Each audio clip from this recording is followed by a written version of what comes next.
And also, there is, as we know, this phenomenal effort in China to try to kill off the truth, literally at times. But there are some media organisations who, yes, are deeply flawed with all connections this way and that way, that are trying to, at the very least, work out what was really happening, even though some of their reports were ultimately muzzled. This was a fascinating story that I read today in the Australian newspaper. I'll put the link up on our Facebook page. Have a look at this. Now, this is a person who is an editor for one of these newspapers talking about it in a podcast.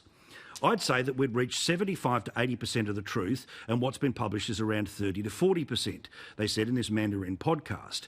It was, of course, then, a confirmation of the extreme censorship that's happening in China. His frank admission about his four-person team could not report was itself expunged from an accompanying English language transcript of the podcast. However, what we've been able to work out here. There was a lot of mixed information, so we decided to go down to the hospital and check. Good old-fashioned reporting. You don't do this on Twitter, people.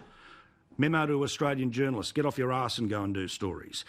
They'd run out of protective gear and felt compelled to investigate. A security guard eventually removed them from the ICU at 1 a.m, saying, "Aren't you afraid to die?"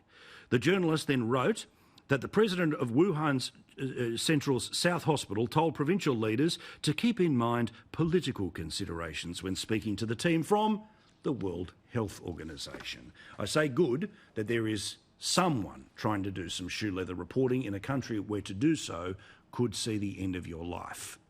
Strength to those people.